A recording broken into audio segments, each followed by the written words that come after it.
जय हिंद साथियों, आप सभी का स्वागत है शाइन वाईटी क्लासेस में। अपर निजी सचिव भर्ती के लिए हिंदी शॉर्ट हैंड की 80 शब्द प्रति मिनट गति से डिक्टेशन 10 सेकंड में शुरू होगी। डिक्टेशन 5 मिनट और शब्द 400 होंगे।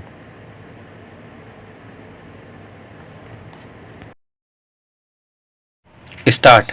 आम चुनाव के पहले चरण का मतदान संपन्न हो गया।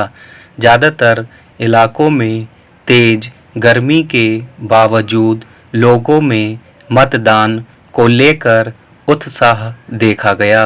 हालांकि कुछ जगहों पर हिंसक घटनाओं ने जरूर लोकतंत्र के इस उत्सव को बदरंग करने की कोशिश की, पर अच्छी बात है कि उनसे मतदाताओं और मतदान की प्रक्रिया पर बहुत नकारात्मक असर नहीं देखा गया।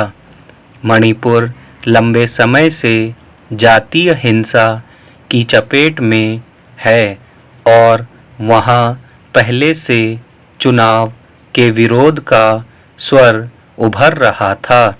इसलिए अगर कुछ मतदान केंद्रों पर उपद्रव की घटनाएं हुई तो इसकी वजहें समझी जा सकती हैं। वहां चुनाव कराना निर्वाचन आयोग के सामने बड़ी चुनौती थी। इसके अलावा छत्तीसगढ़ के बीजापुर में एक मतदान केंद्र के पास नक्सलियों ने विस्फोट किया। यह भी कोई अनपेक्षित घटना नहीं थी, क्योंकि मतदान से 2 दिन पहले वहां सुरक्षा बलों ने 39 नक्सलियों को मार गिराया था। उस घटना की प्रतिक्रिया में हमले की आशंका पहले से थी। हालांकि वहां भी कोई बड़ा नुकसान नहीं हुआ और मतदान की प्रक्रिया में बाधा उत्पन्न नहीं हुई। मगर पश्चिम बंगाल में जिस तरह की हिंसा देखी गई वह जरूर चिंता पैदा करती है। पश्चिम बंगाल के हर चुनाव में हिंसा की आशंका बनी रहती है। पिछले कुछ वर्षों से जिस तरह भाजपा और तृणमूल कांग्रेस के कार्यकर्ता छोटी छोटी बातों को लेकर गुत्थम गुत्था होते और हिंसक घटनाएं करते देखे जाते रहे हैं, उसमें इस चुनाव में भी व्यापक हिंसा की आशंका पहले से जताई जा रही है।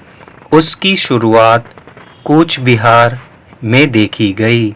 वहां भाजपा के प्रत्याशी ने आरोप लगाया कि राज्य के सत्तारूढ़ दल के कार्यकर्ता लोगों को धमकाने और मतदान से रोकने का प्रयास करते रहे हैं। यही आरोप तृणमूल कांग्रेस ने भी भाजपा कार्यकर्ताओं पर लगाए। उपद्रवियों की धरपकड़ और हिंसा पर काबू पाने के क्रम में की गई तलाशी में कई बम भी बरामद किए गए। जाहिर है हिंसा की तैयारियां वहां पहले से की गई थीं। पश्चिम बंगाल के हर चुनाव में निर्वाचन आयोग अतिरिक्त रूप से सतर्क रहता है। इसलिए भी कूच बिहार में किसी बड़ी घटना की साजिशों को रोकने में कामयाबी मिल गई। मगर अभी वहां बाकी चरणों के चुनाव होने हैं जिनमें हिंसा की आशंका बनी हुई है। यह राज्य सरकार की जिम्मेदारी बनती है कि वह स्वतंत्र और निष्पक्ष चुनाव कराने में निर्वाचन आयोग का सहयोग करे। यह ठीक है कि राजनीतिक दल अपनी विजय सुनिश्चित करने के लिए मतदाताओं को अपने पक्ष में करने की कोशिश करते हैं। स्टॉप।